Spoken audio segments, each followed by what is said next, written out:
Hello to all our community members, welcome to mission IAS PCS।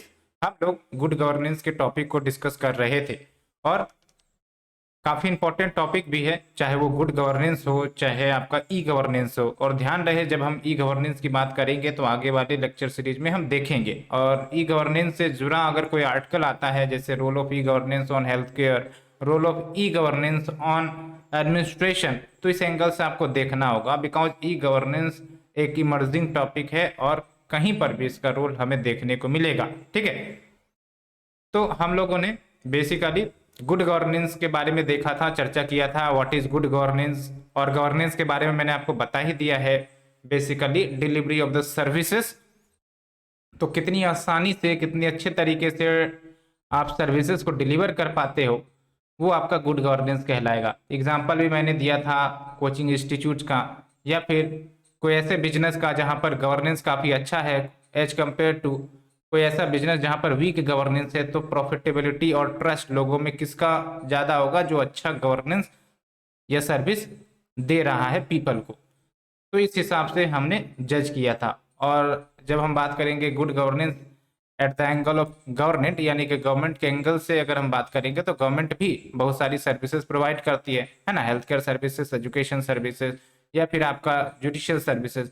तो हर जगह good governance होना जरूरी है, बिकॉज तभी जाके जो वल्नरेबल सेक्शन से, वीकर सेक्शन से, उनका वेलफेयर हो सकेगा। आप ही सोचो कि इतना मेजोरिटी ऑफ पॉपुलेशन है, और in that majority of population आपका जो पुअरर सेक्शंस या फिर आपका वल्नरेबल सेक्शंस की संख्या काफ़ी ज़्यादा है। और ऐसे में अगर गुड गवर्नेंस नहीं होगा तो करप्शन जैसी चीज़ें निकल कर आएंगी, और जहाँ करप्शन होगा वहाँ पर आपका गुड गवर्नेंस नहीं होगा, और कहीं ना कहीं देश के जो फाइनेंशियल रिसोर्सेस हैं उस पर तो खतरा आएगी आएगी, साथ साथ जो ह्यूमन कैपिटल है वो अच्छे से डेवलप नहीं हो सकेंगे। तो इस एंगल से हमने जज किया था किस प्रकार से गुड गवर्नेंस को इंश्योर किया जा सकता है, ये हमने देखा था। जैसे यहाँ पर आप देखिए, ट्रांसपेरेंट डिसीजन मेकिंग हो, इसके लिए आपका RTI का कंसेप्ट भी है। RTI जब लाया गया, आप समझिए कि RTI का एग्जाम्पल आपको देना ही है, चाहे गुड गवर्नेंस हो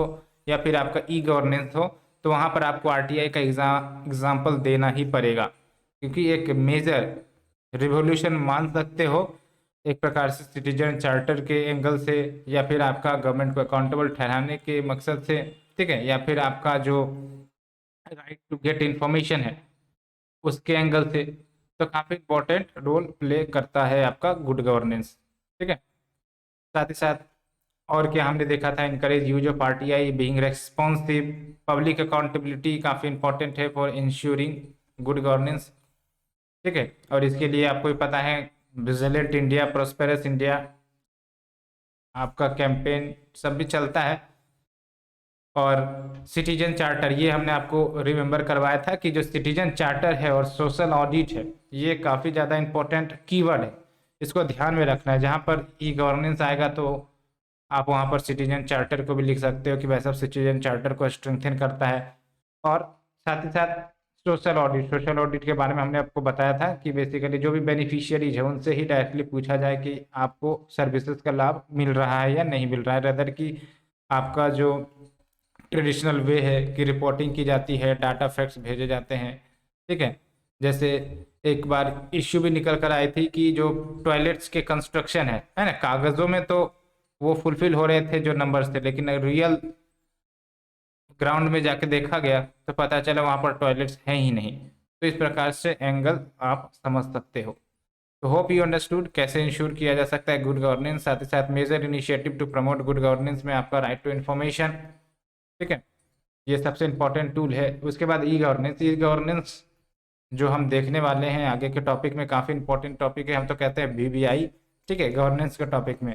और इसके एंगल से अगर कोई आर्टिकल सब आता है तो आपको उसे रीड करना चाहिए। ठीक है, और ई गवर्नेंस में आपको इस एंगल से भी जज करना पड़ेगा कि पहली बात तो ई गवर्नेंस क्या है, दूसरी इंपॉर्टेंट बात ये कि बेनिफिट्स ऑफ ई गवर्नेंस, और तीसरी इंपॉर्टेंट बात ये कि आपका आखिरकार चैलेंजेज क्या है, ई गवर्नेंस क्यों नहीं इम्प्लीमेंट हो पाती हैं सही से डिफरेंट सेक्टर्स या मिनिस्ट्रीज में। ठीक है, तो उसको भी हम डिस्कस करेंगे। जैसे एग्जांपल होता है इंटरनेट कनेक्टिविटी, रीजनल इम्बैलेंस काफ़ी ज़्यादा है, तो इस प्रकार से आप एंगल को जज कर सकते हो।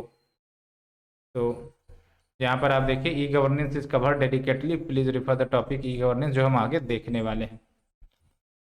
उसके बाद some other steps taken towards good governance, जैसे गुड गवर्नेंस इंडेक्स निकाला जाता है, स्टेट को रैंक किया जाएगा कि भाई साहब आप अपने राज्यों में कितने अच्छे से गवर्नेंस सर्विसेज प्रोवाइड करते हो, ताकि स्टेट जो है उनका आँख खुल सके, compete कर सके दूसरे से।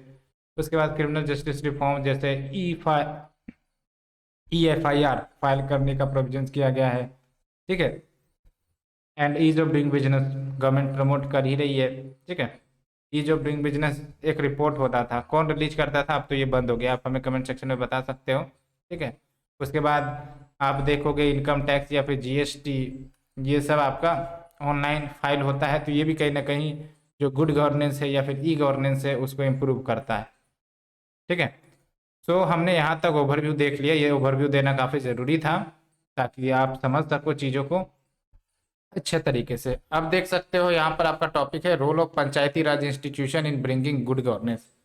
अब भाई साहब पंचायती राज इंस्टीट्यूशन आपको ही पता है, ये आपका ग्राउंड लेवल सर्विसेज प्रोवाइड करता है, ठीक है। जैसे आप अपने विलेज में देखते होंगे, है ना, सैनिटेशन सर्विसेज, है ना, साफ सफाई करने के लिए व्यक्ति आते हैं, कर्मचारी आते हैं, या फिर वाटर का सुविधा आपको प्रोवाइड किया जा रहा है, ठीक है। ऐसे बहुत सारे सर्विसेज है। अब ऐसा तो नहीं होना चाहिए ना कि इन सब सर्विसेज के लिए आप जो है प्राइम मिनिस्टर और CM को फ़ोन करोगे कि हमारे जगह पर ये सर्विसेज नहीं है, आप प्रोवाइड करवाइए, ऐसा तो नहीं ना। इसीलिए कहीं ना कहीं यहाँ पर आपका पंचायती राज इंस्टीट्यूशन का रोल आ जाता है कि जो आपके लोकल प्रॉब्लम्स हैं, है ना, लोकल प्रॉब्लम्स, विलेज प्रॉब्लम्स, उन प्रॉब्लम्स को ये पंचायती राज इंस्टीट्यूशंस आइडेंटिफाई करते हैं और वो उन प्रॉब्लम को सॉल्व करने का प्रयास करते हैं। तो इससे क्या होगा कि जो नीड्स है उस विलेज की या फिर उस रीजन की regarding the problems and it's solution, वो कहीं ना कहीं ठीक होकर निकल कर आती है। और जब आपकी ये सारे जो बेनिफिट्स हैं फुलफिल किए जाते हैं तो सिटीजन एम्पावरमेंट होता है, इफ़िशिएंट यूज ऑफ रिसोर्सेस होता है, सबसे इम्पोर्टेंट बात ये। उसके बाद जो सर्विसेज है आपको घर पर ही मिल जाती है, ठीक है। जैसे राशन कार्ड, जब कोविड-19 का दौर आया था तो राशन कार्ड बनाने काफ़ी तेजी से शुरू किए गए थे वेरियस स्टेट गवर्नमेंट में, तो वहाँ पर भी आपका लोकल सेल्फ गवर्नमेंट का सहारा लिया गया था, बिकॉज ये जो है एक प्रकार से एक्टिव रोल उस समय निभाए थे ताकि लोगों को फूड ग्रेन्स आसानी से अवेलेबल हो सके at the time of crisis. और अभी भी आप देखते हो कि राशन कार्ड के बनने की बात हो तो वहाँ पर आपका पंचायती राज इंस्टीट्यूशन का रोल आता ही आता है, ठीक है। तो अगर हम बात करें role of PRIs in bringing good governance, तो कैसे आपका गुड गवर्नेंस PRIs लेकर आता है, तो मैंने तो आपको बता ही दिया है, वैसे एक बार और डिस्कस कर लेंगे।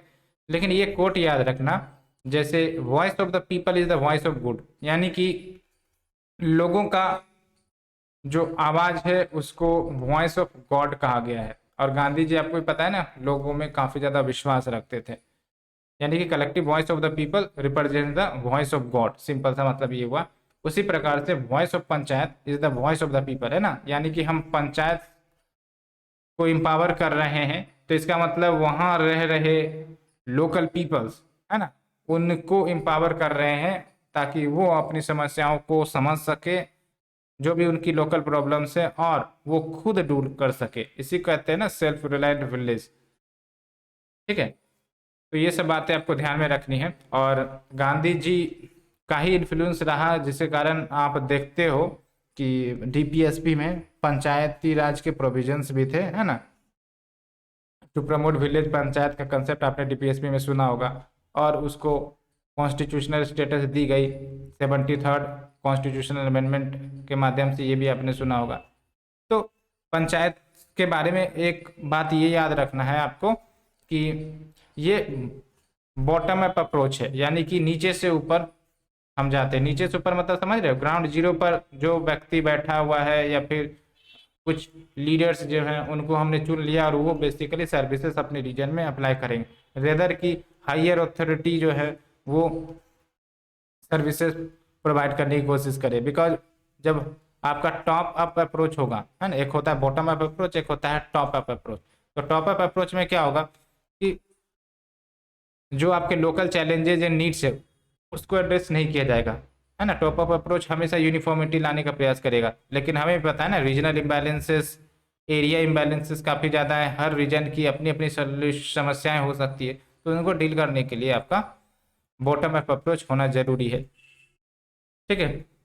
और मुझे लगता है कि एक बार आपको रिव्यू भी करने की ज़रूरत है कि पंचायती राज इंस्टीट्यूशंस जिसके इतने साल हो गए हैं after getting the constitutional status, उन्होंने क्या हासिल किया है और क्या अभी हासिल करने की ज़रूरत है, ये आपको थोड़ा सा एनालिसिस कर लेना चाहिए। मुझे लगता है एग्जामिनेशन पॉइंट ऑफ व्यू से कभी ना कभी ये क्वेश्चन इंपॉर्टेंट होने वाला है, क्योंकि ये भी आरोप लगते हैं कि पंचायती राज इंस्टीट्यूशंस भले ही एग्जिस्टेंस में तो आ गई हैं, लेकिन जो पावर उनको मिलनी चाहिए थी शुरुआती दौर से वो नहीं मिल पाई, जिसके कारण ये जो अपने ऑटोनोमस तरीके से फंक्शन कर सकते थे वो नहीं कर पाए, और जो सर्विसेज डिलीवरी करने की एम रखी गई थी, ऑब्जेक्टिव रखी गई थी, उसको फुलफिल करने में ये पीछे रह गए। तो ये आरोप लगता है एक, तो आपको थोड़ा सा एंगल जज करना चाहिए, ठीक है। आप हमें बताओ आपको कैसा लगता है, ठीक है। क्या पंचायती राज सिस्टम ने अपना रोल निभाया है जमदार तरीके से? तो आप हमें कमेंट सेक्शन में रिव्यू दे सकते हो। तब इनके रोल को अगर हम डिस्कस करें तो पहली बात तो ये कि आप देख लो, bringing services at the doorstep, घर बैठे बैठे सर्विसेज आपको मिल जाएंगे, ठीक है। बेसिक सर्विसेज जैसे आपका सैनिटेशन फैसिलिटी, वाटर फैसिलिटी, या फिर राशन कार्ड बनने की बात हो, और भी बहुत सारी सर्विसेज आती हैं इसके अंतर्गत, ये बातें हैं। और प्रैक्टिस ऑफ डायरेक्ट डेमोक्रेसी कैसे? बिकॉज ग्राम सभा में आप देखते हो कौन कौन से मेंबर शामिल होते हैं, तो ग्राम सभा में जो भी आपके एलिजिबल वोटर्स है, यानी कि जिनकी उम्र 18 या उससे ज़्यादा हो गई है, वो मेंबर्स हो सकते हैं ग्राम सभा के, ये तो आपको भी पता है। और इसमें एक इम्पॉर्टेंट बात आपको ध्यान रखना है, एक एंगल मैं आपको जोड़ना चाहूँगा कि इसमें आप देखोगे कि कोई जाति धर्म का कोई मोल यहाँ पर नहीं है, हर व्यक्ति यहाँ पर समान है, हर व्यक्ति ग्राम सभा में रिप्रेजेंट हो सकता है जिनकी उम्र 18 ईयर्स एंड उससे ऊपर है। ये पॉइंट मैंने इसलिए बताया कि आप यूज कर सकते हो कहीं पर, ठीक है, क्योंकि लोग इसके अंदर नहीं देखते हैं, आपको अंदर में दिखाने का प्रयास कर रहा हूँ, तो ऐसे आप समझ सकते हो। और तीसरी इंपॉर्टेंट बात ये कि प्रिविलेज सेक्शंस नहीं, जो आपके लेस प्रिविलेज सेक्शन से या वल्नरेबल सेक्शन से, उनके भी पार्टिसिपेशन होते हैं, ठीक है। वो भी गवर्नेंस में अपना योगदान देते हैं, अपने डेवलपमेंटल इंस्पिरेशंस के लिए एडवोकेट करते हैं। उसके बाद रिसोर्स इफिशिएंसी इंश्योर होती है, ठीक है। Resource efficiency because local needs के आधार पर आपका प्रोजेक्ट्स लॉन्च किया जाता है। अब पता चला कहीं पर एजुकेशन इंफ्रास्ट्रक्चर लाने की ज़रूरत है, और वहाँ पर हम जो है कुछ ऐसे प्रोजेक्ट में इन्वेस्ट कर रहे हैं जो उसकी नीड भी नहीं है, तो क्या होगा? रिसोर्स तो बर्बाद होगा, मनी फंड जो भी है वो तो बर्बाद हो जाएगा। तो ये जो आपके हैं लोकल गवर्नमेंट या पंचायती राज इंस्टीट्यूशंस, ये इंश्योर करते हैं कि उनके रिसोर्सेज एफिशिएंट तरीके से यूज हो सके। केस स्टडी भी है, आप देख सकते हो, जैसे पिंपरी गवाली महाराष्ट्र में है ये, इन्होंने वाटर सिक्योरिटी अचीव कर सका शॉर्ट स्पैन, और इसमें ग्राम सभा का पार्टिसिपेशन बहुत ही अहम रहा, ठीक है। तो इसका मतलब क्या है? Participatory approach in the water shade development activities, ठीक है। वाटर शेड डेवलपमेंट मतलब क्या होता है, आप हमें बताओ, ठीक है। ये कीवर्ड भी काफ़ी महत्वपूर्ण है, वाटर शेड डेवलपमेंट, बहुत बार आप यूज कर सकते हो उसको, ठीक है। उसके बाद inclusive growth and poverty reduction, जैसे आपका एग्जाम्पल भी दिया जाता है कि जो गरीबा है, ये ग्राम पंचायत है बिहार में, और इन्होंने काफ़ी इंपॉर्टेंट रोल प्ले किया है इंफ्रास्ट्रक्चर इम्प्रूव करने में, ठीक है। और सबसे इम्पोर्टेंट बात ये कि जो वहाँ के लोकल फोक है उनको इन एक्टिविटीज़ में, यानी कि इंफ्रास्ट्रक्चर एक्टिविटी में यूज किया है, और इससे क्या होगा कि लोकल जो आपके वर्कर्स है ना, उनको भी चांस मिलेगा वर्क करने के लिए। तो इससे क्या होगा, उनके पास पैसे आएंगे, तो all inclusive and structured growth देखने को मिला गरीबा विलेज में। एक और बात यहाँ पर मैं आपको बताना चाहता हूँ कि जैसे बिहार की ही बात करते हैं, तो आप देखते होगे, या फिर अपने ही राज्य में आप देखते होगे कि जो भी गवर्नमेंट ऑफिसेस हैं आजकल उन पर पेंटिंग्स करवाई जाती है, ठीक है। तो पेंटिंग्स जैसे बिहार का आपका मधुबनी पेंटिंग्स है, मिथिला पेंटिंग्स है, ठीक है, पटना कलम है, जो भी है, तो दीवारों पर आप देखोगे कि मधुबनी पेंटिंग्स बनाई जाती है। तो इससे क्या बेनिफिट होता है? इससे तो आपका एक बेनिफिट ये होता है कि जो लोकल आर्टिस्ट हैं, है ना, उनको प्रोटेक्शन मिलती है कि हाँ, स्टेट आपको सपोर्ट करता है, आप जो है अपने कल्चर को या फिर अपने जो भी आर्टिस्टिक स्किल्स है उसको कंटिन्यू रखिए, ठीक है। तो इस एंगल से भी आप जज कर सकते हो। उसके बाद वुमेन एम्पावरमेंट और कुटुंबश्री जो आपके एनजीओ है, इसके बारे में तो मैंने आपको बार बार बताया है। It aims at poverty alleviation, साथ ही साथ वुमेन को इनकरेज करता है to form self help groups. उसके बाद covid management and Panchayati Raj institution, यहाँ पर आपको देखना पड़ेगा। कोविड-19 का सिचुएशन आपको ही पता है, ठीक है, क्या सिचुएशन थी? लॉकडाउन था, लोग मूव नहीं कर पा रहे थे, हेल्थ इंफ्रास्ट्रक्चर पर काफ़ी ज़्यादा प्रेशर आ गया था, ऑक्सीजन की कमी आ गई थी, लोग काफ़ी ज़्यादा अपनी जान खो रहे थे, बच्चे ऑर्फन हो रहे थे। इस प्रकार की सिचुएशन निकल कर आई कि नहीं निकल कर आई, ठीक है।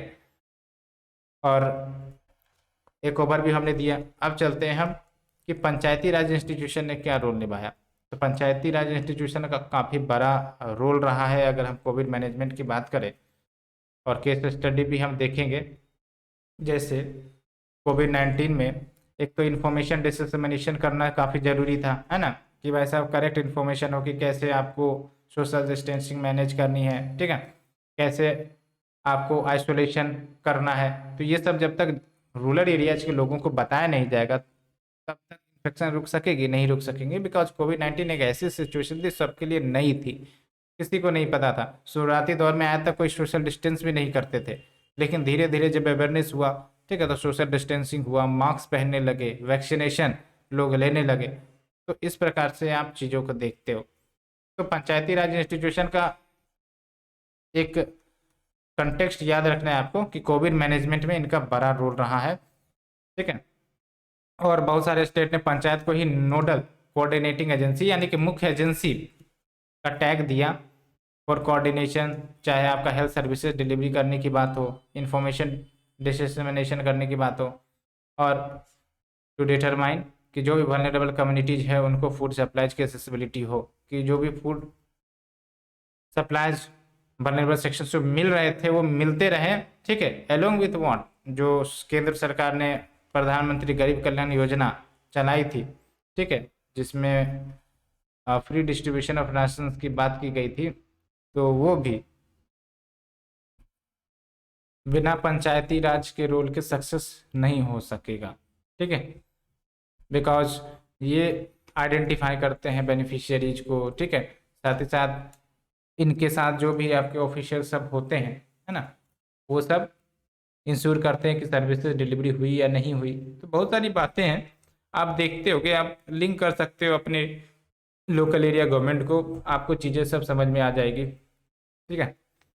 केस स्टडी की बात करते हैं, जैसे उड़ीसा में क्या हुआ कि जो उड़ीसा गवर्नमेंट है उन्होंने सरपंच को पावर दे दिया डिस्ट्रिक्ट कलेक्टर के इक्विवेलेंस का, कि वो क्वारंटीन इम्पोज कर सकते हैं। क्वारंटीन यानी कि बेसिकली रेस्ट्रिक्शन, है ना, जैसे व्यक्ति को बंद कर देना कुछ दिनों के लिए, ताकि इन्फेक्शन उनका कर्ब किया जा सके एट ए विलेज लेवल। तो ये हो गया आपका। फिर आंध्र प्रदेश में आपका विलेज वॉलेंटियर प्रोग्राम आया या फिर विलेज वॉलेंटियर सिस्टम आया। इसके तहत उन्होंने सर्वे कंडक्ट किया ताकि उन व्यक्ति को ट्रेस किया जा सके जिन्होंने हिस्ट्री में फॉरेन कंट्रीज ट्रेवल की होंगी, बिकॉज फॉरेन कंट्री से ही ये इन्फेक्शन आ रही थी।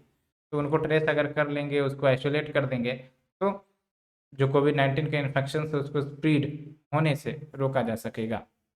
तो ये बात हमने डिस्कस की। Hope you understood all these points. यहाँ पर हमने सब डिटेल में बात की है, हर एक एंगल को, एस्पेक्ट्स को कवर किया है, ठीक है। उसके बाद हम चलते हैं, स्पीड फॉरवर्ड करते हैं अपने लेक्चर सीरीज को, ताकि आपको भी मज़ा आए और जल्दी जल्दी जो आपका गवर्नेंस का टॉपिक है ख़त्म हो। अब हेल्थ गवर्नेंस एंड कोविड-19 की अगर हम बात करें, तो वैसे तो ये टॉपिक अब पुरानी हो गई है, कोविड के केसेस अब लगभग शट डाउन ही हो गए हैं। तो इस एंगल को फिर भी हम देख लेते हैं कि क्या है। तो कोविड-19 ने हेल्थ केयर क्राइसिस लेकर आया। अब ये भी ध्यान रखना कि कोविड-19 ने हमें ये भी सिखा दिया कि भाई साहब कि हेल्थ केयर हमारा मजबूत होना कितना ज़रूरी है। ठीक है, और ये जो आपका हेल्थ केयर क्राइसिस अगर देश में हो जाती है, किसी भी देश में हो जाती है, तो वो इकोनॉमिक एंड सोशल क्राइसिस को लेकर आएगा, है ना। जैसे एग्जांपल में कोविड, है ना, इतनी ज़्यादा हेल्थ क्राइसिस हो गई कि आपका इकोनॉमी शट डाउन किया गया। इकोनॉमी शट डाउन किया गया यानी कि लॉकडाउन किया गया, तो क्या हुआ, इकोनॉमिक लॉस हुआ, सोशल क्राइसिस हुआ। सोशल क्राइसिस में क्या हुआ, लोग जो हैं मेंटल ट्रॉमा झेलने लगे, बहुत सारे फैमिली में डेथ हो गई पर्सन्स की। ठीक है, और बहुत सारे लोगों का रोजगार छीन गया, है ना। वल्नरेबल सेक्शंस जो डेली वेज अर्नर्स थे वो अर्न कर पा रहे थे, अब वो अर्न नहीं कर पा रहे हैं। इस प्रकार की सिचुएशन निकली।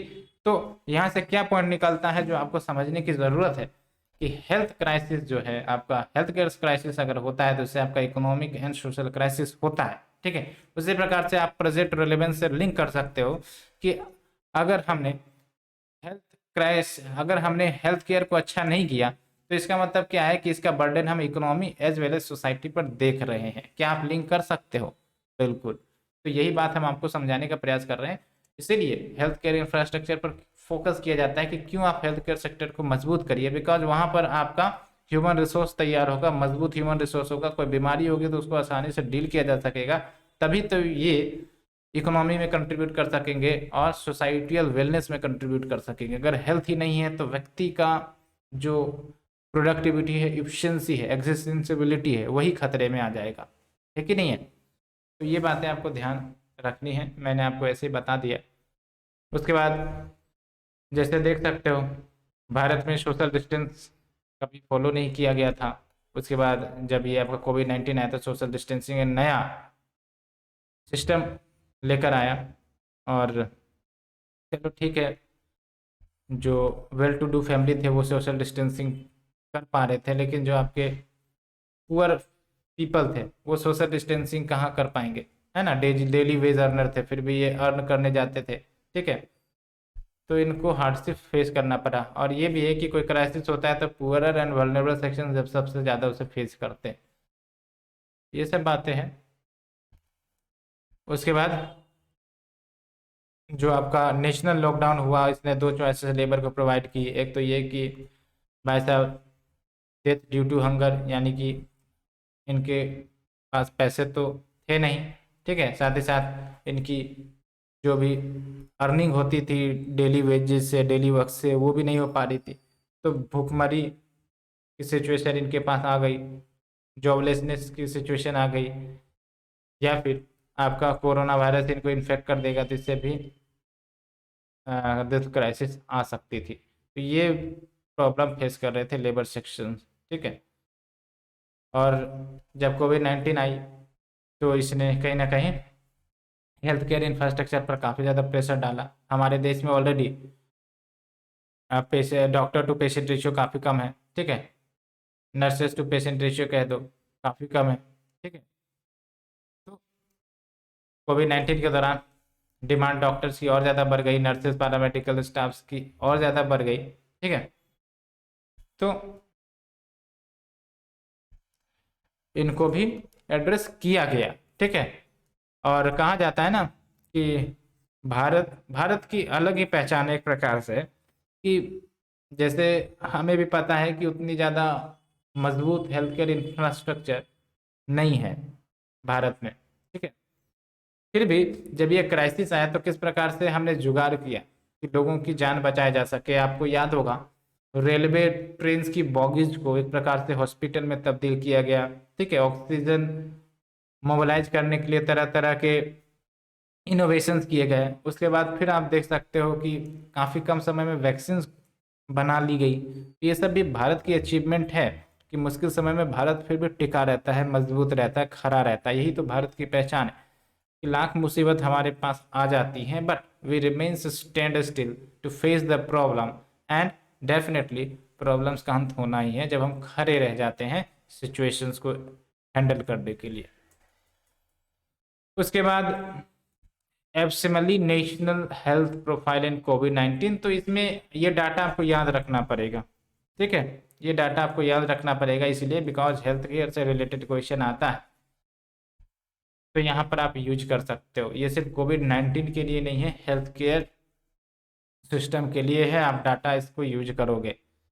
जैसे वर्ल्ड बैंक का ही डाटा है, इसमें यह बताया जाता है कि इंडिया में 1 लाख पीपल पर 85.7 फिजिशियंस हैं, यानी कि डॉक्टर्स मान लो, ठीक है। जबकि पाकिस्तान में ये रेशियो काफ़ी बेहतर है, 98 है पर लाख, ठीक है। तो आपको लग रहा होगा कि पाकिस्तान में इतना अच्छा कैसे है, तो आप दूसरे एंगल्स को भी देखो कि पाकिस्तान में पॉपुलेशन काफ़ी कम है, 22 करोड़ के आसपास है, बांग्लादेश में 16 करोड़ के आसपास है, और इंडिया में कहाँ 140 करोड़ के आसपास है, इसीलिए ये दिक्कतें आ गई, ठीक है। हालांकि जाहिर सी बात है कि काफ़ी कम है, इम्प्रूव करने की ज़रूरत है, लेकिन मैंने आपको एक एंगल बताया कि कोई भी डाटा को आप ऐसे ही बिलीव नहीं कर सकते, उसमें और भी बहुत सारे कम्प्लेक्स फैक्टर एडेड रहते हैं। बांग्लादेश में 58 है आपका, उसके बाद श्रीलंका में आप देख लो 100 है, और जापान का तो कमाल ही है 241 है ना पर लाख पॉपुलेशन। और हमेशा याद रखना कि आप कंपैरिजन करना जापान का और एक इंडिया का याद रखना, बाकी आप किसी का मत याद रखिए, जापान का और इंडिया का याद रखिए ताकि आप कंपैरिजन कर सको आंसर राइटिंग में। उसके बाद 53 बेड्स है पर लाख पॉपुलेशन एक पेशेंट कह लो, 53 बेड्स पर लाख पीपल, जबकि पाकिस्तान में 63 है, यानी कि 10 ज़्यादा, और बांग्लादेश में लगभग आपका 80 है, श्रीलंका में 415 है, और जापान में मैंने आपको बोला कि याद रखना है आपको 1298 यानी कि 1300 है, ठीक है।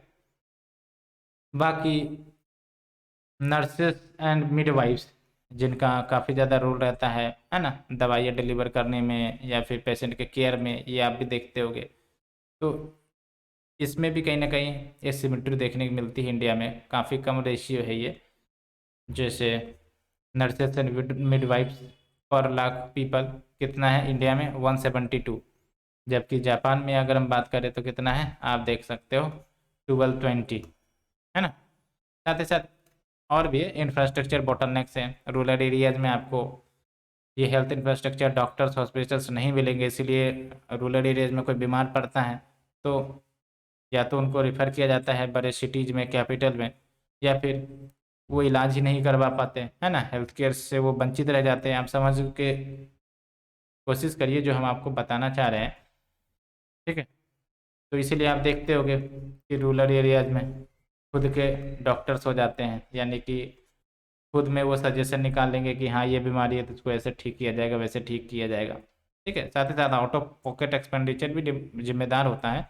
जैसे अब हायर कोई गरीब परिवार है, अब उसको कोई डिजीज हो गई, लेट से खुदा ना खास्ते की कोई डिजीज हो, लेकिन हो गई लेट से, तो आप समझिए वो ज़्यादा से ज़्यादा खर्च कैसे कर पाएगा, नहीं कर पाएगा, तो क्या होगा घरेलू इलाज, घरेलू नुस्खे। अब वो घरेलू इलाज या घरेलू नुस्खे एफिशिएंट है या नहीं है ये कौन जानेगा, ठीक है। तो ये बात है। तो हेल्थ केयर में आपका इश्यू आता ही है, एक है आपका स्टैग्नेंट एक्सपेंडिचर, यानी कि काफ़ी कम खर्च हेल्थ सेक्टर में हम करते हैं।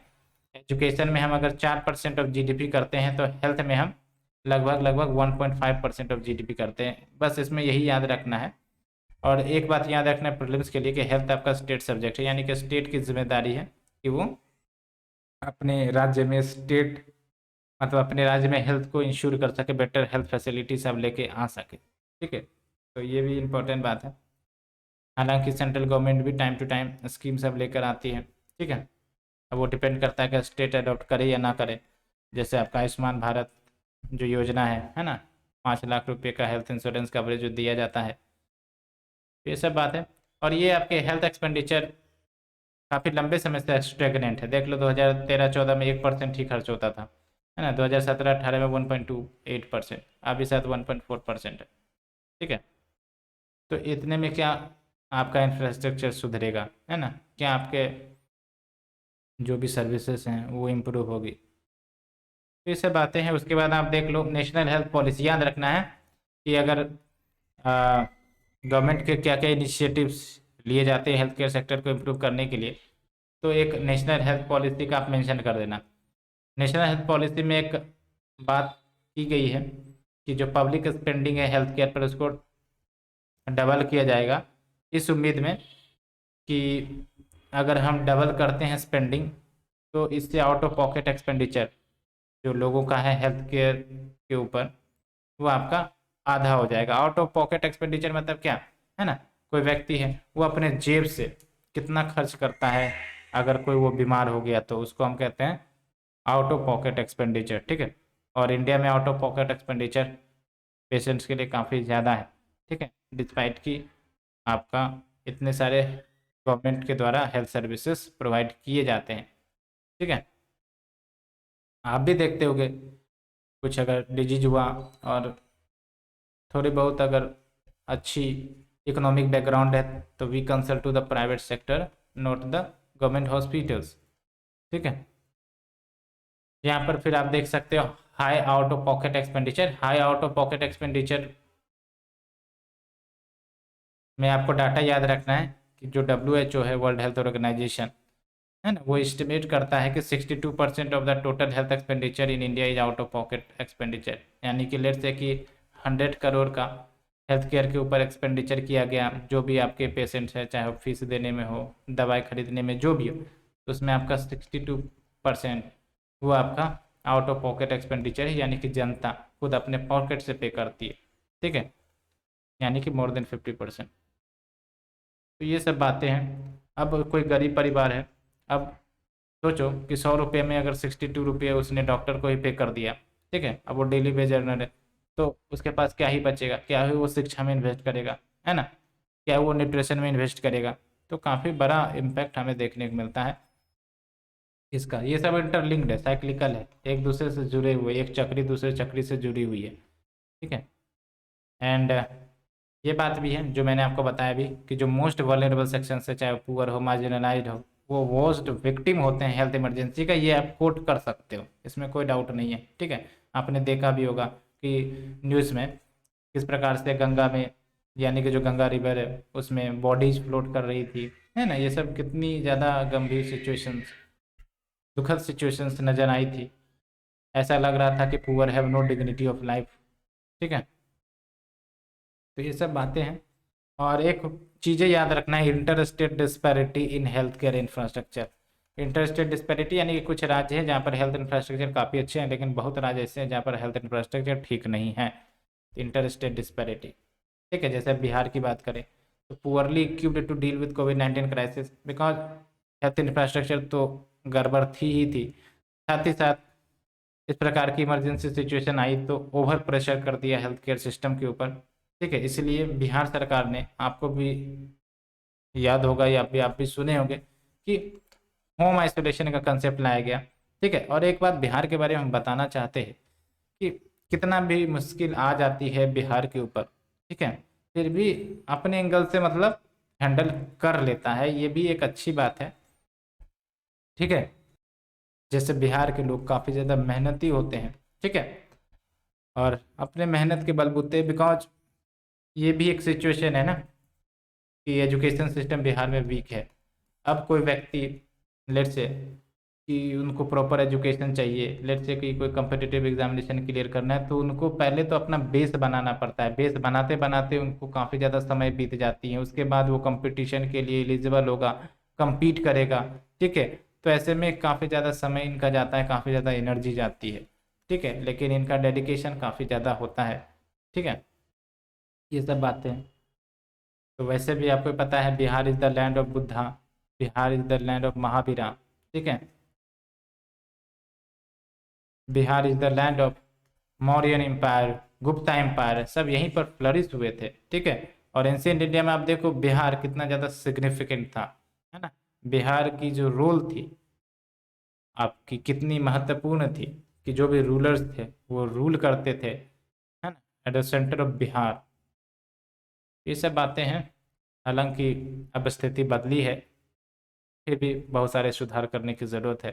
ठीक है, तो ये बातें निकल कर आती है।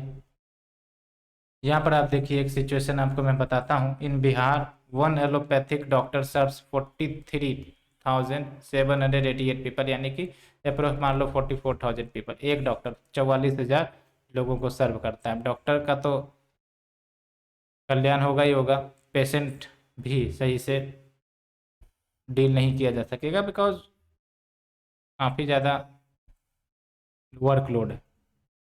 उसके बाद वे एहेड की अगर हम बात करें तो वे एहेड में आप देख लो, एक तो inter state variation health expenditure में काफ़ी ज़्यादा है, और वो इंडिकेट करता है कि अब हमें कोऑर्डिनेटेड नेशनल प्लान जैसे आपका स्टेट गवर्नमेंट सेंट्रल गवर्नमेंट के साथ कोऑर्डिनेट करे और सब मिल के फाइट करे पैंडेमिक को।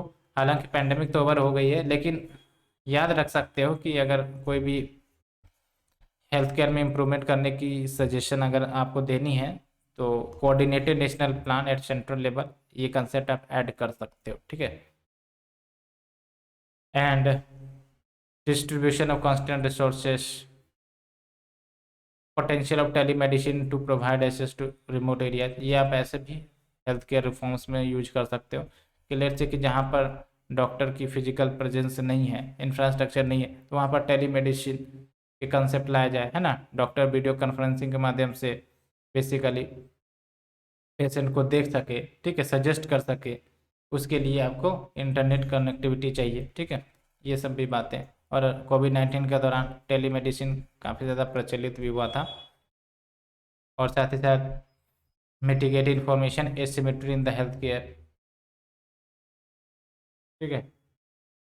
और ये सॉल्यूशन आप कंक्लूजन में भी लिख सकते हो कि इंडिया की जो हेल्थ केयर पॉलिसी होनी चाहिए वो long term health care priorities पर फोकस करे, जैसे इंफ्रास्ट्रक्चर क्रिएशन हो, ठीक है, और डॉक्टर्स की संख्या बढ़े, ये सब बातें हैं।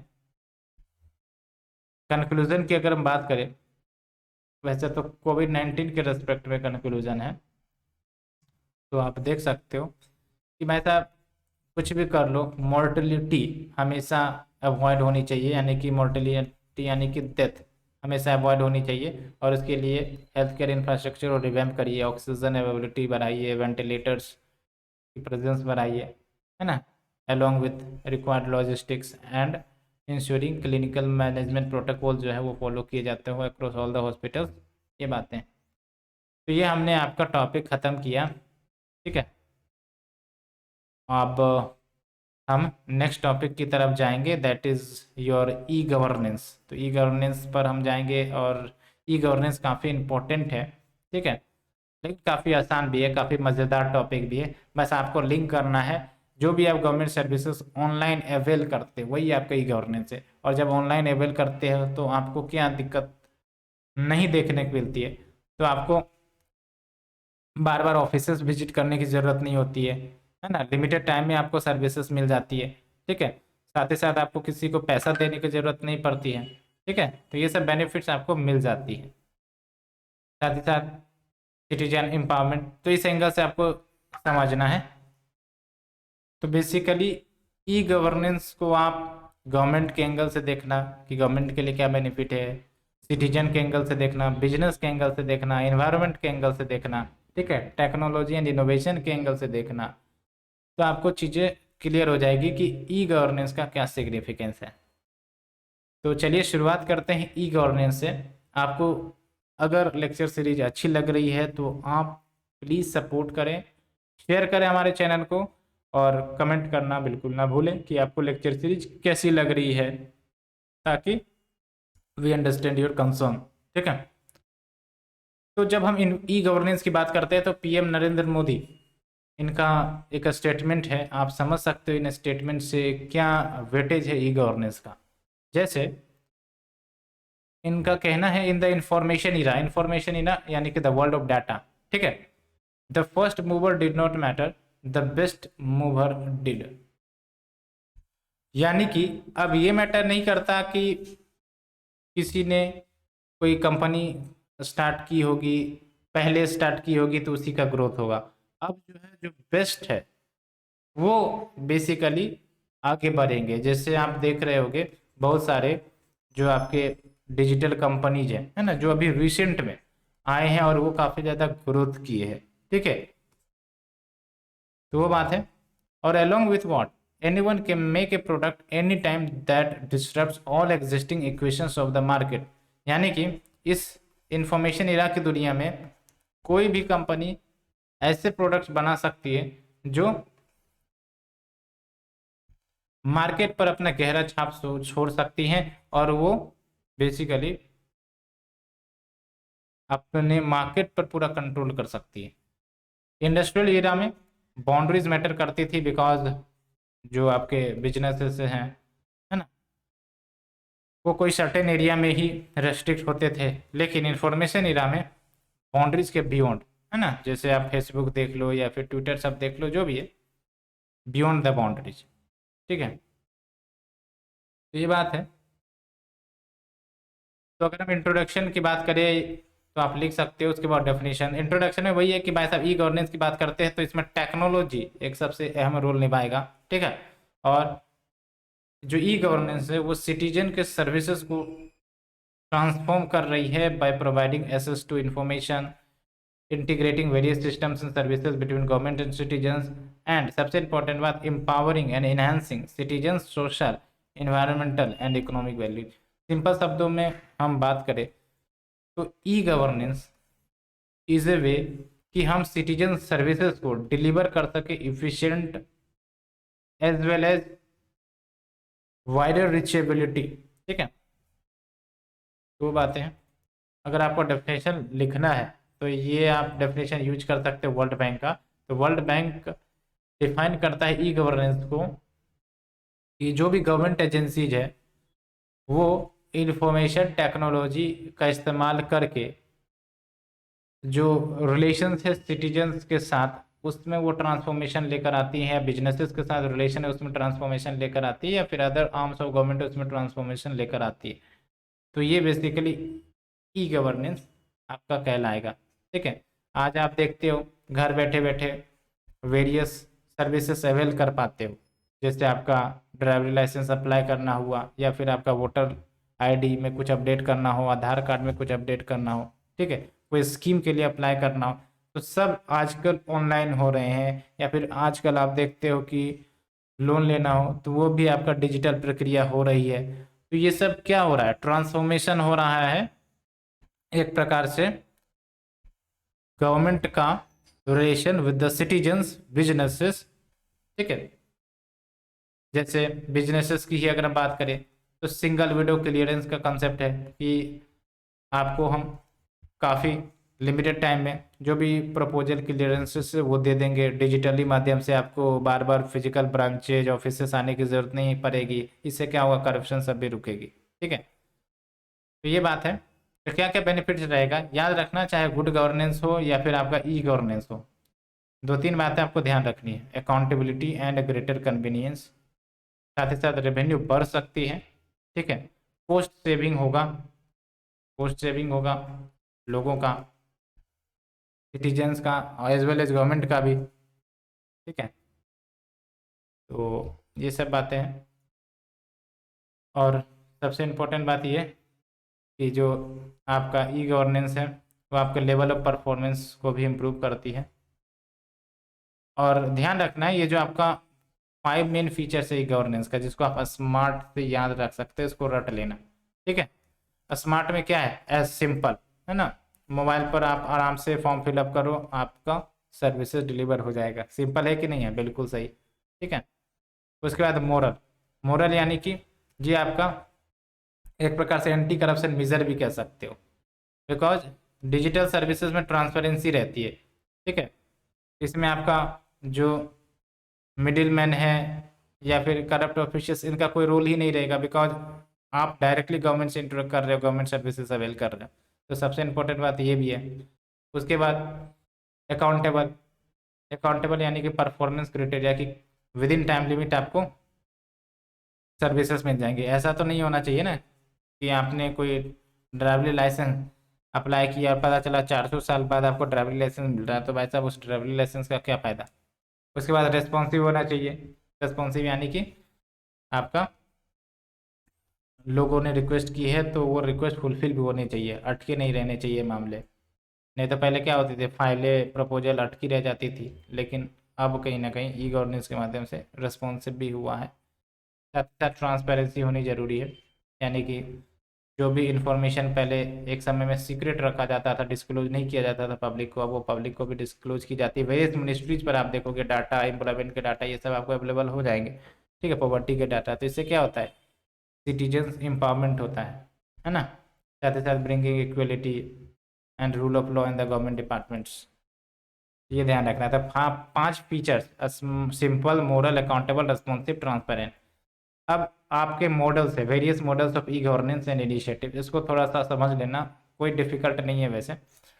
ये जो आपका मॉडल है, जैसे आप देखते हो, आप सुनते भी होंगे, गवर्नमेंट टू सिटीजन, या फिर आपका गवर्नमेंट टू गवर्नमेंट, या फिर गवर्नमेंट टू बिजनेसेस, या फिर गवर्नमेंट टू एम्प्लॉयज। ये 4 मॉडल्स है बेसिकली, ठीक है। ये बेसिकली इंट्रैक्शन होते हैं।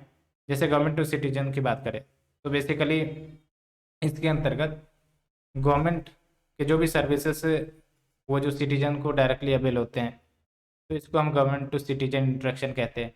इसी प्रकार से बहुत सारे गवर्नमेंट के सर्विसेज हैं जो गवर्नमेंट के ऑफिशियल्स या डिपार्टमेंट या मिनिस्ट्रीज इंजॉय करते हैं, तो गवर्नमेंट टू गवर्नमेंट रिलेशन हो गए, ठीक, वो हम देखेंगे।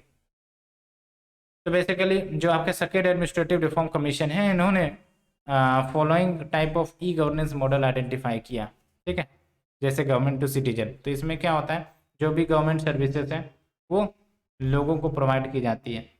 तो इससे क्या होगा, गवर्नमेंट सिटीजन रिलेशनशिप मजबूत होता है, ठीक है। गवर्नमेंट के ऊपर ट्रस्ट बढ़ेगा तो यानी कि डेमोक्रेसी स्ट्रेंथन होगी, विश्वास बढ़ेगा। और साथ ही साथ क्रेडिबिलिटी ऑफ द गवर्नमेंट, ये तो बढ़ेगा, मैंने आपको बताया है ना, लोगों का भरोसा बढ़ेगा। तो एग्जाम्पल के तौर पर जैसे देख लो, आरोग्य सेतु। आरोग्य सेतु किसका सर्विस है, गवर्नमेंट का सर्विस है, किसको प्रोवाइड किया जा रहा है, सिटीजन को, ट्रेस कर सकते हो यूजर्स को, अलोंग विथ आप अपने हेल्थ स्टेटस भी टेस्ट कर सकते हो। उसके बाद कंप्यूटराइजेशन ऑफ लैंड रिकॉर्ड है किसका, गवर्नमेंट का, लेकिन प्रोवाइड किसको किया जा रहा है, सिटीजन को, है ना। उसके बाद डिजी लॉकर की बात कर ले, ई पाठशाला की बात कर ले, तो जहाँ पर आपको बुक्स मिल जाते हैं वेरियस टॉपिक्स के, है ना, है तो गवर्नमेंट का, लेकिन प्रोवाइड किसको की जा रही है, सिटीजन्स को।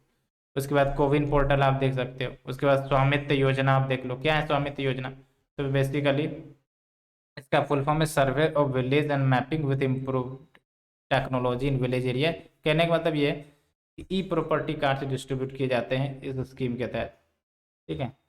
और ये मिनिस्ट्री ऑफ पंचायत का है, इस पर आप तैयार कर लेना, प्रॉब्लम्स पे पूछा जा सकता है। उसके बाद government to government services. Government to government services में क्या है कि हम इंफॉर्मेशन कम्युनिकेशन टेक्नोलॉजी का सर्विसेज प्रोवाइड कर रहे हैं बिटवीन डिफरेंट मिनिस्ट्रीज और डिपार्टमेंट्स, ठीक है। तो ये जो आपका इंट्रैक्शन है वो हॉरिजेंटली भी हो सकता है, वर्टिकली भी हो सकता है, यानी कि गवर्नमेंट टू स्टेट गवर्नमेंट, यानी union government to state government, या फिर within union government between the departments हो सकता है, बिटवीन द मिनिस्ट्री हो सकता है। तो ये होता है आपका हॉरिजेंटल एंड वर्टिकल, ठीक है। तो इससे क्या होगा, एफिशिएंसी, परफॉर्मेंस, प्रोडक्टिविटी बढ़ेगी, ठीक है। जैसे आपका एग्जांपल दिया जाता है कि जो office of controller general of accounts है, उन्होंने public finance management system create किया है। और ये जो आपका पब्लिक फाइनेंस मैनेजमेंट सिस्टम है ना, इसका एम बेसिकली ये होता है कि जो भी फंड्स मिलते हैं गवर्नमेंट को, वो कितनी आसानी से डिफरेंट मिनिस्ट्री को एलोकेट कर दिया जाए, इस पर ये आपका सिस्टम वर्क करता है, ठीक है। पब्लिक फाइनेंस मैनेजमेंट सिस्टम तो वेब बेस्ड सॉफ्टवेयर प्रोग्राम है, और इसका मकसद क्या है, help the government of India develop a sound public finance management system by creating an effective fund flow system, ठीक है, and payment come accounting network, ये हमने आपको बताया। उसके बाद ई समीक्षा। ई समीक्षा आपका cabinet secretary as well as prime minister use करते हैं to monitor the progress of the project, है ना, कि जो भी प्रोजेक्ट हम चला रहे हैं वो बेसिकली टाइमली कंप्लीट हो रहा है या नहीं हो रहा है, डिले हो रहा है तो क्यों हो रहा है, तो ई समीक्षा करना, ये सब बातें। उसके बाद गवर्नमेंट टू बिजनेस। अब क्या होगा कि इसमें आप सोचो कि गवर्नमेंट सर्विसेज प्रोवाइड करेंगे किसको, बिजनेसेस को, तो इससे क्या होगा, ईज ऑफ डूइंग बिजनेस बढ़ेगा कि नहीं बढ़ेगा, हमेशा याद रखना, G2B अगर होगा तो ईज ऑफ डूइंग बिजनेस पक्का होने का चांस है। तो आंसर में लिखना हो, इस आंसर में ऐसे ही लिख सकते हो आप, है ना, गवर्नमेंट टू बिजनेस सर्विसेज को इम्प्रूव किया जाए ऐसे करके, इससे आपका ease of doing business improve होगा, ठीक है। रेटेपिज्म, है ना, time consumption, operational cost, transparency कम होगी, मतलब ट्रांसपेरेंसी तो बढ़ेगी, ये जो आपका रेड टेपिज्म या फिर टाइम कंजम्पशन सब कम होगा, ठीक है। जैसे देख लो, central board of exercise and custom, exercise नहीं है, एक्साइज है, ठीक है, central board of excise and custom, उन्होंने सिंगल विंडो प्रोजेक्ट इम्प्लीमेंट कर रहे हैं ताकि ease of doing business promote हो सके। उसी प्रकार से स्विफ्ट है, single window interface for trade. तो इससे क्या होगा, टाइम कम लगेगी while interacting with the government departments। And next is your government to employees. तो इसमें तो गवर्नमेंट और उनके वर्कर्स के रिलेशनशिप इम्प्रूव होते हैं। जैसे संदेश मैसेजिंग ऐप, याद रखना संदेश मैसेजिंग ऐप है ना, तो ये गवर्नमेंट का ही मैसेजिंग सिस्टम है और अभी रेस्ट्रिक्टेड है to the officials from various ministry. जो भी ऑफिशियल्स हैं, गवर्नमेंट ऑफिशियल्स, वो इनका यूज करती हैं। तो ये भी क्या होगा, गवर्नमेंट टू एम्प्लॉय, ठीक है। तो ये आपने देखा, तो इतना सारा आपने डिटेल आपका कवर करवा दिया है। तो होप आपको government to government services, government to business services, government to employees, इन सब में कोई दिक्कत नहीं आई होगी समझने में। एग्जाम्पल आपको जरूर याद रखना है यार, कुछ याद रखो नहीं रखो, बेसिक फिलोसफी याद रखना है और एग्जाम्पल याद रखना है, ठीक है। जैसे आपका गवर्नमेंट टू गवर्नमेंट सर्विसेज में आपका PFMS काफ़ी इंपॉर्टेंट है, ठीक है। गवर्नमेंट टू बिजनेस में आप स्विफ्ट का एग्जाम्पल दे सकते हो, और भी बहुत सारे इनिशिएटिव्स लिए गए हैं। ये सब बातें हैं। अब अगर हम बात करें पोटेंशियल ऑफ ई गवर्नेंस की, क्या यानी कि क्या इम्पोर्टेंस है, महत्वपूर्णता क्या है ई गवर्नेंस की, काफ़ी इम्पोर्टेंट है, ये आपको ध्यान रखना है। कैसे करप्शन को कम करता है, अकाउंटेबिलिटी एंड ट्रांसपेरेंसी बढ़ाता है, करप्शन को कैसे कम करता है। आप देख लो, RTI आ गई है, RTI के माध्यम से क्या होता है, इंफॉर्मेशन एसेस करते हैं हम, ठीक है, गवर्नमेंट मिनिस्ट्रीज के या फिर गवर्नमेंट के कोई भी आपका स्कीम्स हो गया, है ना। तो इससे क्या होता है, सिटीजन एम्पावर होते हैं और सिटीजन्स या फिर NGO या फिर जर्नलिस्ट क्वेश्चन पूछ सकते हैं गवर्नमेंट से, ठीक है। तो इट रिड्यूसेस करप्शन और अकाउंटेबिलिटी और ट्रांसपेरेंसी होगी याद रखना है, जहाँ पर ई गवर्नेंस होगा वहाँ पर अकाउंटेबिलिटी ट्रांसपेरेंसी होगी, ठीक है। RTI एक्ट का एग्जाम्पल आप दे सकते हो, ठीक है। और इसके बाद मिडिल मैन यहाँ से हट जाते हैं ना, जो बिचौलिए होते हैं, है ना। कभी आप देखते होगे कि कोई भी गवर्नमेंट सर्विसेज अवेल करने जाओ तो बीच में पैसे मांगे जाते हैं, है ना। तो ये सब ई गवर्नेंस से दूर हो रही है धीरे धीरे। साथ ही साथ सिटीजन एम्पावरमेंट थ्रू इन्फॉर्मेशन, वही हमने आपको बताया कि सिटीजन का एम्पावरमेंट, बिकॉज सिटीजन को अब सही जानकारी होती है, ठीक है।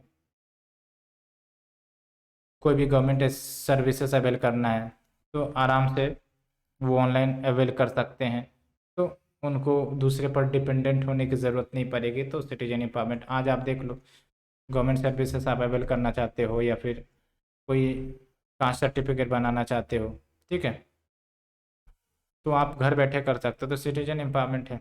या फिर आरोग्य सेतु ले लो या फिर कोविन ले लो, बस एग्जांपल देना है। साथ ही साथ एक्सपेंडेड गवर्नेंस, यानी कि जैसे पहले क्या होता था कि आपको कोई सर्विस अवेल करनी तो आपको फिजिकली जाना पड़ेगा, ठीक है, और एक ऑफिस में आपको एक सर्विस मिलती है।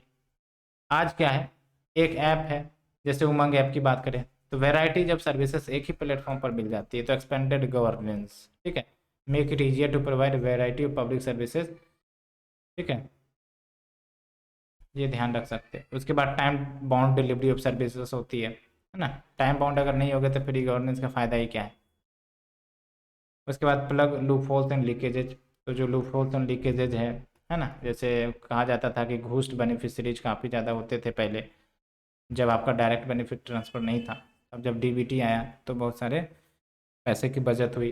जैसे एग्जांपल केस स्टडी के रूप में यूज कर सकते हो कि जो आपका DBT का implementation, direct benefit transfer in the LPG subsidy, तो लगभग गवर्नमेंट ने 50,000 रुपये, 50,000 रुपये नहीं, 50,000 करोड़ रुपये सेव किए हैं DBT के माध्यम से। काफ़ी इंपॉर्टेंट केस स्टडी लिख सकते हो।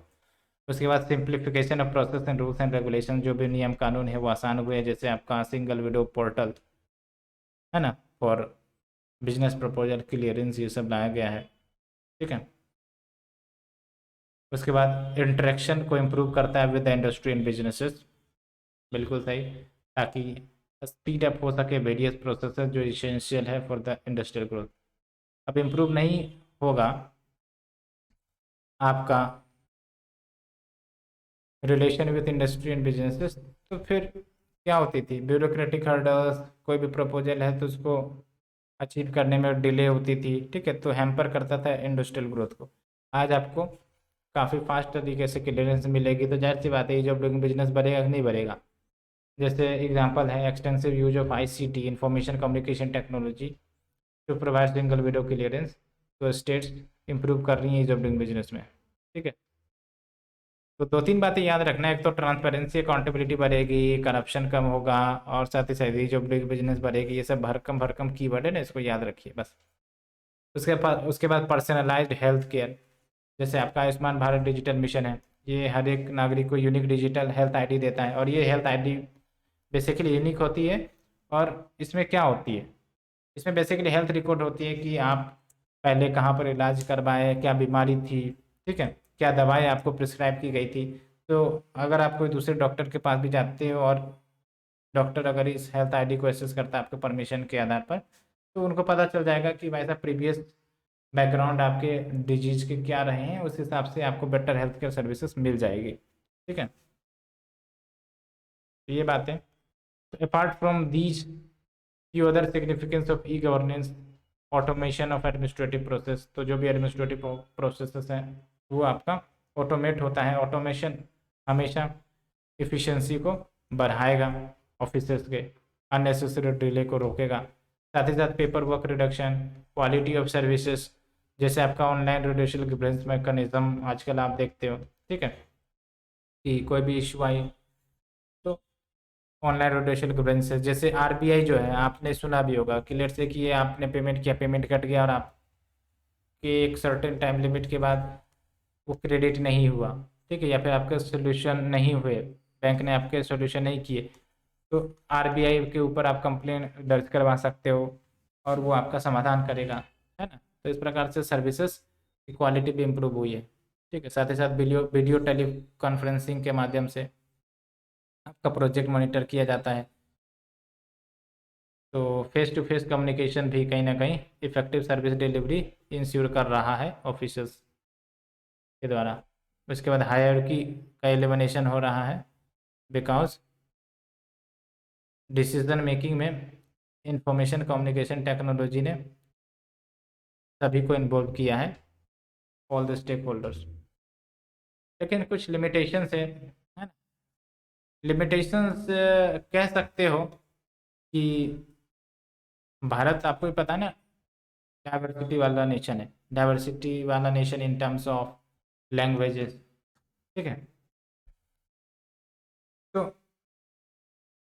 अब ये जो टेक्नोलॉजी है या ई गवर्नेंस है, ई गवर्नेंस सर्टेन लैंग्वेज तक ही रेस्ट्रिक्टेड रहता है, जैसे आपका इंग्लिश कह लो, मोस्टली इंग्लिश या फिर हिंदी, ठीक है। और अदर लैंग्वेज जो हमारे देश में बोली जाती है उन लैंग्वेज में ये आपके सर्विसेज उपलब्ध नहीं होते, जिसके कारण क्या होगा, जो व्यक्ति इन दो लैंग्वेज को नहीं जानेगा वो डिजिटल सर्विसेज अवेल करने में दिक्कत फेस करेगा, ठीक है। तो ये सब बातें हैं, तो इसको हम जज करेंगे, यानी कि जो आपके लिमिटेशन है उसको आप जज करना टेक्नोलॉजिकल लिमिटेशन के एंगल से, economic limitation, social changes and limited digital literacy, और भी अदर चैलेंजेज हम देखेंगे, ठीक है। उसके बाद मेजर्स नीडेड, उसके बाद आपका factors pushing for e governance, उसके बाद आपका ये टॉपिक आज समाप्त हम करेंगे यहीं पर। तो चलिए सबसे पहली बात हम करते हैं टेक्नोलॉजिकल लिमिटेशन। टेक्नोलॉजिकल लिमिटेशन में सबसे पहली बात तो ये है कि जो भी वेरियस ऐप्स है या फिर पोर्टल्स है वो आपके कुछ ही लैंग्वेज में रेस्ट्रिक्टेड है। जैसे आपका माई गॉव एप्लीकेशन है, तो ये सिर्फ और सिर्फ दो लैंग्वेज में आपको सर्विसेज प्रोवाइड करते हैं, जबकि कोई ज़रूरी तो नहीं कि हमारे देश में सिर्फ यही दो लैंग्वेज में लोग बोलते हों या फिर बातें समझते हो, तो वो दिक्कत आ जाती है। इंटरऑपरेबिलिटी इशू, इंटरऑपरेबिलिटी मतलब क्या हुआ, इसको एग्जांपल से समझते हैं। जैसे भीम यूपीआई की बात करो, तो भीम यूपीआई के माध्यम से आप किसी भी क्यूआर कोड को स्कैन कर सकते हो, ये इंटरऑपरेबिलिटी हुआ, किसी भी कंपनी के क्यूआर कोड को आप स्कैन कर सकते हो। तो इससे क्या हो रहा है, आपका सर्विसेज आसान हो गई। लेकिन दिक्कतें ये आती है कि ये इंटरऑपरेबिलिटी नहीं देखने को मिलती है, जिसके कारण क्या होगा, लेट से कि आपका कोई बिजनेस प्रपोजल है लेट्स से, ठीक है, अब उसको क्लियरेंस चाहिए वेरियस मिनिस्ट्री से, इन्वायरमेंट मिनिस्ट्री से, माइनिंग मिनिस्ट्री से, रूरल डेवलपमेंट मिनिस्ट्री से, आईटी मिनिस्ट्री से लेट्स से। तो इंटर ऑपरेबिलिटी नहीं होगा तो इसका मतलब क्या होगा कि एक मिनिस्ट्री से क्लियरेंस किया, फिर हम दूसरे पे जाएंगे, फिर हम तीसरे पर जाएंगे, फिर हम चौथे पर जाएंगे, लेकिन इंटर ऑपरेबिलिटी होता तो हमने एक रिक्वेस्ट दिया और ये सारे जो है मिनिस्ट्री सिंगल टाइम में क्लियरेंस दे सकते थे, ये बातें होती है। उसके बाद प्राइवेसी एंड प्रोटेक्शन, हमेशा याद रखना, e governance, right to privacy का चैलेंज हमेशा रहेगा। साथ ही साथ क्वालिटी ह्यूमन रिसोर्स की कमी, जैसे आप देख सकते हो कि जेंडर गैप इंडिया में काफ़ी ज़्यादा है, डिजिटल टेक्नोलॉजी के ही लिहाज से अगर हम बात करें तो इस एंगल से भी, जैसे only 21% women in India in comparison to 42% women are mobile internet users. तो आप समझ सकते हो कितनी ज़्यादा इनइक्वलिटी है। साथ ही साथ डाटा हैंडलिंग करना भी एक अपना ही चैलेंज है, बिकॉज इस डाटा के वर्ल्ड में डाटा मिसमैच या फिर डाटा ब्रीच काफ़ी ज़्यादा हो सकता है, तो प्रोटेक्शन प्रॉपर लिया जाना चाहिए ताकि सिटीजन के डाटा प्रोटेक्टेड रहे, उनकी जो प्राइवेसी है वो प्रोटेक्टेड है ना, यानी कि proper cyber security still remain a challenge. उसके बाद इकोनॉमिक लिमिटेशन की बात करते हैं, तो इकोनॉमिक लिमिटेशन यानी कि जो कॉस्ट आता है ई गवर्नेंस इंफ्रास्ट्रक्चर को डेवलप करने में, उसको मेंटेन करने में, वो कहीं ना कहीं ज़्यादा होता है और इसको बार बार एक प्रकार से मेंटेन करने की ज़रूरत पड़ती है, ठीक है। तो huge money is involve in the implementation operation. उसके बाद social challenges and limited digital literacy, तो डिजिटल लिटरेसी हमारे देश में काफ़ी ज़्यादा लिमिटेड है, साथ ही साथ सोशल चैलेंजेस भी हैं, ठीक है। और डिजिटल लिटरेसी लिमिटेड है, इसके साथ साथ डिजिटल इंफ्रास्ट्रक्चर हर जगह सिमेट्रिकल नहीं है, एसिमेट्री है, जैसे rural areas versus urban areas, digital infrastructure urban areas में अच्छा है, ठीक है। उसके बाद आप देख सकते हो गवर्नमेंट स्टेटिस्टिक्स के अनुसार हम देखें तो half of India's population lacks internet connectivity, ठीक है। अगर इंटरनेट कनेक्टिविटी है भी तो only 20% of the Indians know कि कैसे हम डिजिटल सर्विसेज यूज करेंगे, है ना, पता ही नहीं कि कैसे यूज करेंगे तो गवर्नमेंट सर्विसेज कैसे अवेल हो पाएगी। साथ ही साथ साइबर सिक्योरिटी एक कंसर्न है, बिकॉज साइबर हैकिंग बुलिंग सब ज़्यादा हो रही है आजकल, आप देख सकते हो। उसके बाद universal public internet access and dynamic IT application oriented literacy, ये होनी चाहिए जो अभी पूरी तरह से नहीं हुई है। साथ ही साथ डिजिटली पब्लिश्ड इंफॉर्मेशन पर रिलाई करना कम्प्लीटली ये भी सही नहीं होगा, बिकॉज आजकल का वर्ल्ड आप देख सकते हो फेक न्यूज़ वाला वर्ल्ड है, तो ये सब भी बात निकल कर आती है। साथ ही साथ absence of interpersonal communication and along with it has no concrete solution to deal with complex relationship between personal privacy and big data। और pre requisite for e governance क्या है कि ई सर्विसेज जो भी है उसका इंटीग्रेशन है across all administrative boundaries which has more political implications. ये सब कुछ है मेजर चैलेंजेस, तो हमने आपको बता दिया, उस एंगल से आपको ध्यान रखना है। उसके बाद measures needed to tackle the challenges, क्या आपके स्टेप्स लिए गए, ठीक है, यानी कि गवर्नमेंट स्टेप्स की अगर हम बात करें तो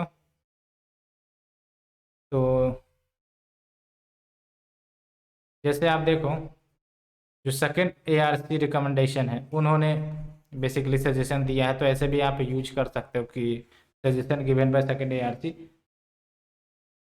ये बात है। एक तो ये है कि बिजनेस प्रोसेस री इंजीनियरिंग, इसके तहत जो टेक्नोलॉजी है वो एक यूनिक अपॉर्चुनिटी प्रोवाइड करती है ताकि गवर्नमेंट प्रोसेस को हम रिडिज़ाइन कर सकें, not only to deliver better services and reliable information but also efficiency and effectiveness बढ़ा सके with in the government institution. तो बिजनेस प्रोसेस री इंजीनियरिंग करनी है, ठीक है, यानी कि मोर एंड मोर टेक्नोलॉजी इंटीग्रेट करना है एक प्रकार से, सिंपली कहे तो। साथ ही साथ capacity building and creating awareness, ये तो बात ही है, ह्यूमन कैपेसिटी इंप्रूव करो, नेसेसरी नॉलेज स्किल जो होनी चाहिए, है ना, to operate computer to operate services, ये सब होनी चाहिए। उसके बाद जैसे देख लो गवर्नमेंट ने डिजिटल साक्षरता अभियान, जिसको दिशा भी आप कहते हो, ताकि डिजिटल लिटरेसी लोग सीख सके और एम्पावर हो सके टू अवेल द सर्विसेज। उसके बाद डेवलपिंग टेक्नोलॉजिकल सॉल्यूशन, है ना, बहुत सारे जैसे यूपीआई की बात कर लो तो यूपीआई एक बिग रेवोल्यूशन रहा है हमारे देश में। इस प्रकार के सर्विसेज ना यूएस ना यूके दे पाई हैं, लेकिन इंडिया ने दिया है। इतने अच्छा पेमेंट सिस्टम आप तुलना भी नहीं कर सकते।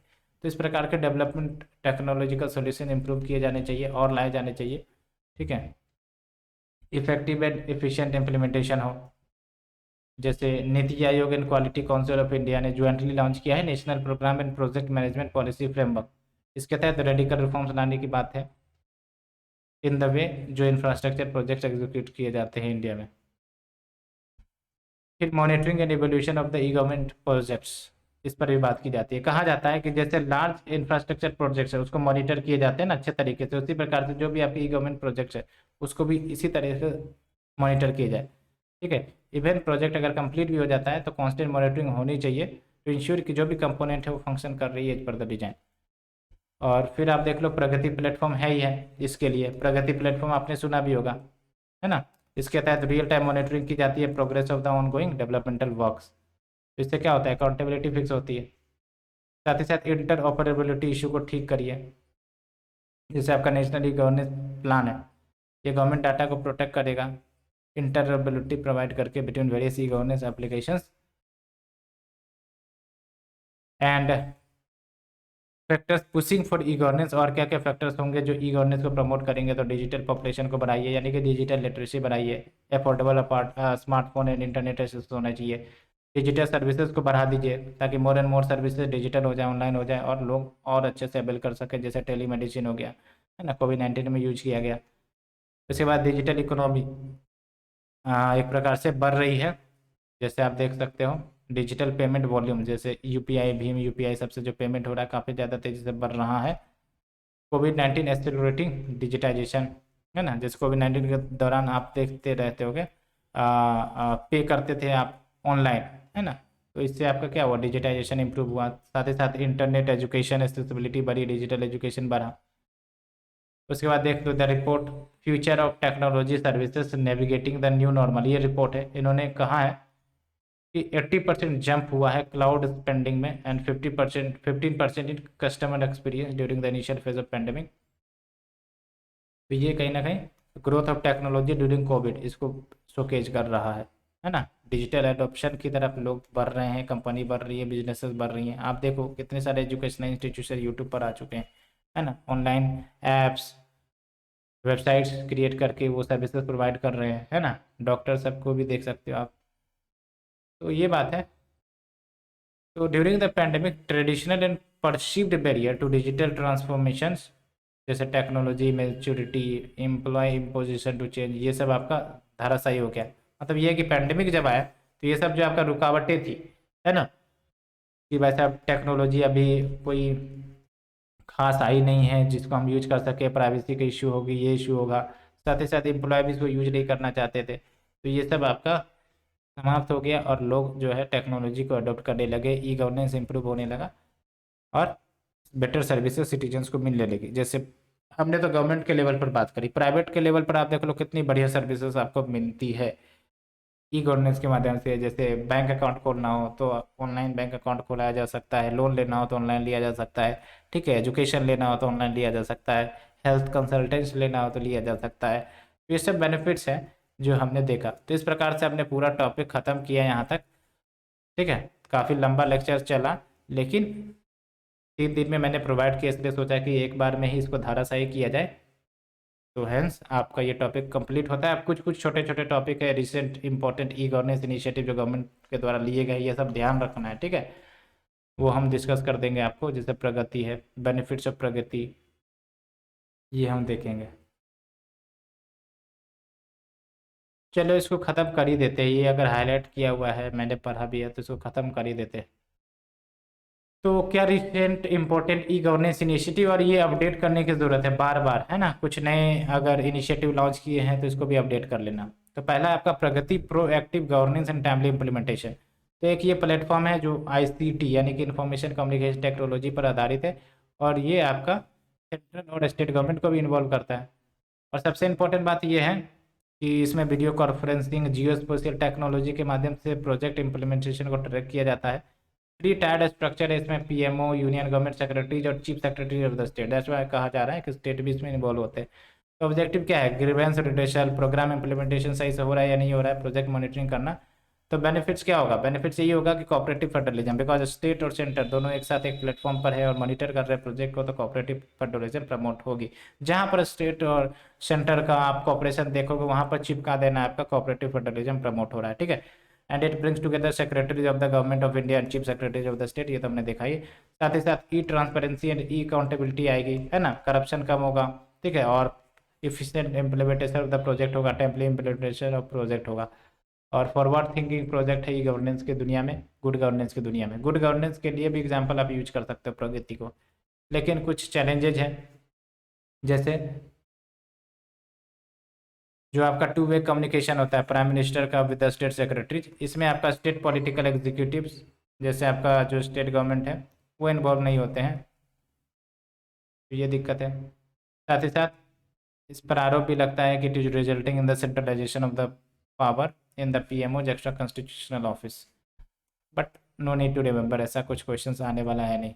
उसके बाद national e governance action plan है आपका, और ये जो आपका national e governance action plan है वो अब आपका डिजिटल इंडिया के अंदर सब्ज्यूम हो गया है। और ध्यान रखना है डिजिटल इंडिया प्रोग्राम भी ई गवर्नेंस की दुनिया में काफ़ी अच्छा प्रोग्राम है।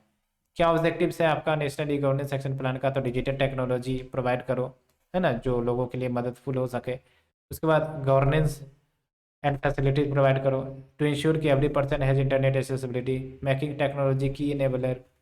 साथ ही साथ to help India plan for knowledge based future. ये सब बातें हैं, छोटे मोटे बातें आप यूज कर सकते हो। उसके बाद पीएमजी दिशा, प्रधानमंत्री ग्रामीण डिजिटल साक्षरता अभियान, इसका ये नाम से ही पता चल रहा है डिजिटल साक्षरता ग्रामीण लोगों में इंक्लूड किया जाएगा, बिकॉज जो डिजिटल साक्षरता यानी कि डिजिटल लिटरेसी वो हमारे गांव के लोगों में काफ़ी ज़्यादा कम है, ठीक है, जिसके कारण वो अपने आप से डिजिटली एम्पावरमेंट नहीं हो सकते। साथ ही साथ जो सर्विसेज उनको अवेल करनी है गवर्नमेंट सर्विसेज वो खुद से नहीं अवेल कर पाते। तो इसी को ध्यान में रखते हुए जो पीएमजी दिशा कंसेप्ट लाया गया है काफ़ी इंपॉर्टेंट है। जैसे आप देख लो 71 एनएसएसओ सर्वे, नेशनल सैंपल सर्वे ऑर्गेनाइजेशन है आपका एनएसएसओ का नाम, उन्होंने सर्वे किया, इसमें बोला गया only 6% of the rural house hold have a computer. 6% of rural house hold has a computer, तो सोचो इसका मतलब क्या हुआ, 94% डज नॉट हैव कंप्यूटर। सीधी सी बात है, इसका मतलब क्या हुआ कि जब कंप्यूटर या इस प्रकार की फैसिलिटीज ही नहीं है तो फिर वो सर्विसेज कहाँ से अवेल करेंगे। और साथ ही साथ ये कि significant amount of households are digitally illiterate. तो ये जो आपका पीएमजी दिशा है ये डिजिटल लिटरेसी देगा लोगों में, to make 6 crore rural household digitally literate and equitable geographical reach ensure करना है, यानी कि वाइडर एक्सेसिबिलिटी, ठीक है। और इसके अपने कुछ छोटे मोटे पॉइंट्स से आप देख सकते हो। हम केस स्टडी की तरफ चलते हैं। केस स्टडी में हम तेलंगाना का केस स्टडी लेंगे जो आप यूज कर सकते हो ई गवर्नेंस के रूप में, कि किस प्रकार से ई गवर्नेंस प्रोजेक्ट एम्पावर कर रहा है सिटीजन्स को इन तेलंगाना। तो तेलंगाना और टेक्नोलॉजी दोनों साथ साथ चलती है। एक प्रकार से ई गवर्नेंस प्रोजेक्ट या टेक्नोलॉजी इम्प्लीमेंटेशन में तेलंगाना एक अहम लीड रोल कर रहा है, ठीक है, और इसके कारण सिटीजन एम्पावरमेंट हो रहा है along with smooth running of various government department in the state. जैसे आप देख लो ई गवर्नेंस सर्विसेज को डिलीवर करने के लिए मी सेवा पोर्टल लाया गया, जो आपका लगभग 550 सर्विसेज, याद रखना है आपको ये केस स्टडी, 550 सर्विसेज को इंटीग्रेट करता है इस प्लेटफॉर्म पर, और इसको सिटीजन्स के द्वारा भर भर के यूज किया जाता है to get their services in time by the government. उसके बाद एम गवर्नेंस है, उसके बाद टी वॉलेट है, उसके बाद इंडिया एंटरप्राइज आर्किटेक्चर, ठीक है, और ये काफ़ी इंपॉर्टेंट सिस्टम है होलिस्टिक आर्किटेक्चर क्रिएट करने के लिए, जो गवर्नमेंट को एक प्रकार से सिंगल इंटरप्राइज के रूप में देखता है, ठीक है, जो इंटरकनेक्टेड इंटरप्राइजेज को लिंक करता है। एग्जाम्पल है जैसे मेघालय इंटरप्राइज आर्किटेक्चर प्रोजेक्ट। तो बेसिकली डिजिटल टेक्नोलॉजी का इस्तेमाल करके ये जो प्रोजेक्ट है सर्विस डिलीवरी एंड गवर्नेंस को इम्प्रूव करना चाहता है। तो एक भी एग्जांपल यूज कर सकते हो, ये केस स्टडी भी यूज करोगे ना तो काम चल जाएगा, ज़्यादा दिमाग लगाने की जरूरत नहीं है। साथ ही साथ न्यूज़पेपर पढ़ते हो आप, तो न्यूज़पेपर में बहुत सारे एग्जाम्पल्स आपको मिलते रहेंगे डेली बेसिस पे, इसलिए न्यूज़पेपर पढ़ते रहिए। मेरा मकसद यही है कि मैंने आपको प्रोवाइड कर दिया ये सारे लेक्चर सीरीज, अब आपको अपडेट करते रहने हैं एग्जाम्पल से न्यूज़पेपर पढ़ के, ठीक है।